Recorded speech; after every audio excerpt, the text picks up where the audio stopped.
What's up, guys? Jeff Cavaliere, ATHLEAN-X.com. So do you know who this is? Well, by now, if you read the title, you know this is Superman.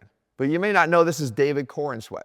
He's the new Superman, the next one in line to make the transformation that everyone wants to start talking about, and let's face it, question, because no one believes that this person put on 40 pounds in just 9 months, because that is what is being claimed.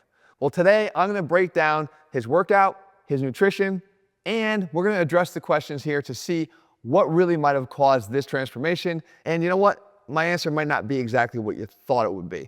In addition to that, I'm going to tell you about what you can do if you want to actually make your own Superman transformation. All right, so stick with me because I got a lot to cover here. So let's talk about this transformation, because certainly other people have been. As a matter of fact, if you go on Instagram, you can see that on Film Buzzer, David Corenswet said he built his Superman physique naturally and without using PEDs. He followed a tough but sustainable training routine that pushed the edge of his physical capabilities. The 40-pound gain included muscle, water weight, and some body fat. This is, what are your thoughts on this? And of course, this is the internet, so everyone wants to comment, and people start jumping in right away, right? And they say, well, I totally believe him, just like The Rock and Chris Hemsworth. Or, I'm going to get hate, but he looks 100 times more natural than Cavill, which I think I'm going to agree with that. And then we have Robert Oberst, who actually says, famous powerlifter, why lie, right? And it's interesting, right? I mean, people have a lot of opinions here. And then, of course, I ate brown rice and chicken breasts, right? Because that's what everyone says, especially when they have to eat like 10 times a day to do it. So what do I think? All right, well, we have to start by looking at the training, right? You can't discredit, no matter what transformation any Hollywood actor makes, there is training that goes into this, and I want you guys to understand what was being done. But to do that, I think we should really kind of start at the source, because Corenswet said he hadn't even discussed what James Gunn, which is the director of the movie, wanted him to look like physically. He said, when he called me to tell me I got in the role, he said, "You're in good shape, David, but I want you to get a trainer." He said, "I want you to work on your shoulders and your vulnerability." So when we went on strike, I was all ready to start going to the gym. And I just decided that I would get as big as I could within reason and healthily. That was something that I had always wanted to do, was put on size. I think that's really important. Okay, another important piece here. Then he says, "I've been a skinny guy," as Christopher Reeve said of himself, "a string bean most of my life. So I was excited to have a reason to put on a ton of weight and see what that feels like." Most of the training was to put on weight. You eat a lot. You lift heavy weights as intensely as you can, basically. So most of what I did was think about what to eat it, digest it, go to the gym, lift for 2.5 hours a day, go home, sleep, and then sort of repeat that cycle. It was definitely a level of intensity, another thing I think that's important to point out here, a level of intensity that I'd never pushed myself to before. Now, in this one little paragraph, I think there's a few flags that we're going to want to focus on. We'll kind of come back to them. But the fact that he hadn't trained at this level of intensity, that his goal was to put on a ton of weight, that the director wanted him to focus on building shoulders and lifting as heavy as he possibly could. All right, good. So what did it look like? So the trainer here was Paolo Mascitti. Okay, he had him training 5 to 6 days a week pre-production. And then when the shooting started, 3 to 4 sessions per week, each of them lasting 2 hours, right? At least 2 hours, or approximately 2 hours. Now, interestingly, the split was push-pull legs. And the push-pull leg was a choice here because it gave him the ability to train push-pull legs 6 times a week. And again, not tap too much into your recovery capabilities, because you're training those kind of common functions of the muscles. So legs twice a week, pushing muscles twice a week, and pulling twice a week. Progressive overload was the main goal here, and they were aiming for a heavier side of things, 6 to 12 reps per set. Now, core training wasn't really a huge factor in what he was doing here, at least aesthetically, because he was given the instruction to have a farm boy body, right? Not a ripped, chiseled Superman, but more of a country strong Superman. And the abdominal and core work he was doing was more to prepare him for stunt readiness, that you can see here. However, this is interesting, because apparently he didn't read the research, right? Or the research that he should not be doing full range of motion, because apparently all he had to do was just partials. I'm joking. He emphasized full range of motion, slow negatives, and stretching, right? Just key components of a good, sound training plan. And then it says here his weak spot was walking lunges, but he did them anyway, which is always a good thing when you're still willing to do the things you hate to do, because those are usually the things that make you grow the most. But it goes even further, because he said in his own words here, we focus on movements like the presses, pull-ups, pull-downs, rows, all the big ones. We switched a little bit after a while, but we kept the focus on progressive overload to encourage muscle growth, keeping track of reps and weight and trying to advance each week. So again, the classic definition of progressive overload, trying to build strength to hopefully bring on some hypertrophy as well. Then he said, it's just what works. The trainer said this. A lot of trainers online are looking for the next best thing, but it's not about showy moves. It's about mastering the exercise and focusing on things like, you said, full range of motion, mastering the negative, what I believe is a huge driver of growth, stretching, and trying to progress in weights and reps. Now, if we look at the exercises, check it out. Shoulders. Shoulder press, shoulders. Reverse fly, shoulders. Push down. You gotta get those arms, Superman arms too. Shoulders with a really lot of effort right there too. To failure. Triceps. Pull-ups from the back. Triceps. Kind of triceps and shoulders here. Shoulders. Get those pinkies down. Just pouring the pictures there. Shoulders. Actually, one of my favorite rear delt exercises, the seated row, hits the rear delts amazingly well, but we could call this a back exercise too. Now he's got the legs. He's doing the high bar squat here. Amazing form. The pad is fine. Actually, in a high bar, it's fine. Low bar, you would never use that pad on the neck. It just wouldn't stay. But great form. And again, he must have been watching the ATHLEAN-X video. This is the master tip, kind of meeting the bar with your chest. But he's got straps on his wrists here. He's going heavy. You can see the whole stack in the background there. He's lifting heavy. And he's doing all these sets with a high level of effort and training to failure. And of course, doing one of my exercises that I can't stand. All right, the seated or the lying hamstring curl. It's okay. You can't go perfect here. Fact is, it's a good builder of the hamstrings, just not, I think, sometimes at the expense of the low back. So what does all that mean? So I think from a training perspective, he's doing all the things that he needs to do in order to build muscle. If you were to follow a similar plan like that, you don't have to train that many hours. You'd be able to put on muscle. You'd be able to build strength and put on muscle. If you trained to this level of intensity, where he's training all the way to failure and pushing himself like he's never done before, if you were to do that for the first time, you also would find new gains to be had quite easily. Now again, if he hasn't really ever done this in his life, to make some of these newbie gains would be pretty unremarkable too, because it's gonna be expected for someone who's rather new to the gym. So from a training perspective, I really can't argue about anything that I see. But I'm gonna tell you that this transformation had a lot more to do with nutrition, because I believe that it's what led to a lot of the change in physique that we're talking about here. Let me explain. So when we look at the nutrition plan here, you can see, this is pretty crazy, that his goal was to take in either 4,500 calories up to 6,000 calories a day during his peak bulk. And make no mistake about this. This is a bulk. This is a big bulk, right? Again, he just wanted to get as big as he possibly could. I'm going to prove to you how big of a bulk it actually was here in a second. He tapered down to 3,500 calories a day before filming to cut some of that fat off. Because of the 240 pounds that he got up to, he actually backed off to 228 when he started filming. So he lost 12 pounds of that right off the bat. Now, when you look at the macro breakdown here, it's 50% carbs, 30% protein, and 20% fat. And again, this is all related to these articles, which sometimes we never know completely how accurate these things are, but it's what they say. And then again, the protein goal here was 0.75 to 1 gram per pound of body weight from whole foods and whey protein shakes. And whey protein shakes are a good, convenient way to get the protein because it's easier to drink the calories sometimes than it is to consume all of it. Now, one thing though, like I said, the accuracy sometimes where you gotta be willing to dive a little bit deeper or question things, just because it jumps out to me. If he had 1 gram of protein per pound of body weight at 240 pounds, that's 240 grams of protein per day, right? At 4 calories per gram, that's 960 calories from protein. At 6,000 calories, 960 is not 30% protein. It's probably only like 15%. So again, sometimes these are a little bit off. I would imagine he probably took in even more protein than the 1 gram per pound of body weight. And I always say, if you're really trying to build muscle, you can go up as high as 1.2 grams per pound of body weight. If you're training hard, you really want to put on muscle. Now, the next thing though is a sample meal, just so you can kind of see what it looks like.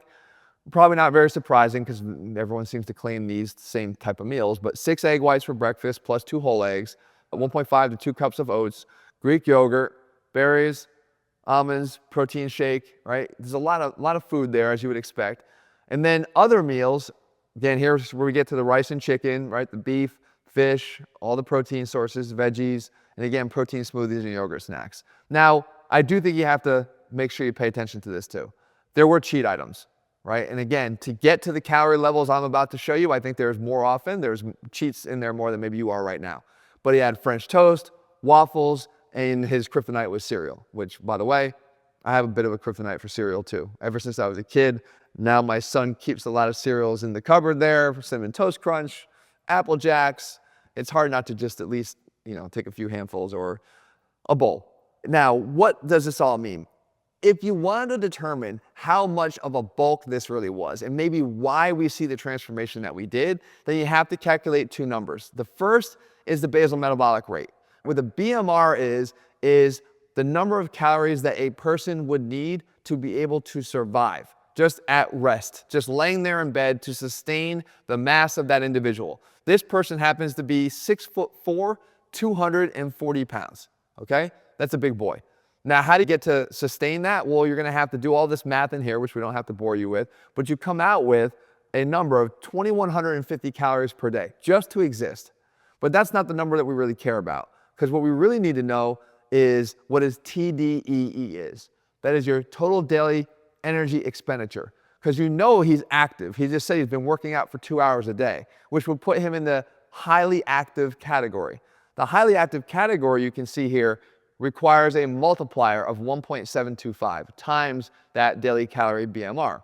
That then gives you this number down here, which is his TDEE. That's just 3,711 calories. That's the number of calories he needs to sustain the activity that he does to film this movie and to prepare himself to do it, and also account for the fact that the food he's eating in these high quantities has a thermic effect too that requires that it be broken down and you burn calories just in digesting the food. So that number is 3,711 calories. Now, watch what happens. When we go back and we look at this number, let's focus on the big boy version of him, right? This is the one that was what we just quoted. At 240 pounds with the 2,150 BMR and the 3,600 calorie TDEE, or in that range, look at what happens when you take in 4,500 to 6,000 calories per day.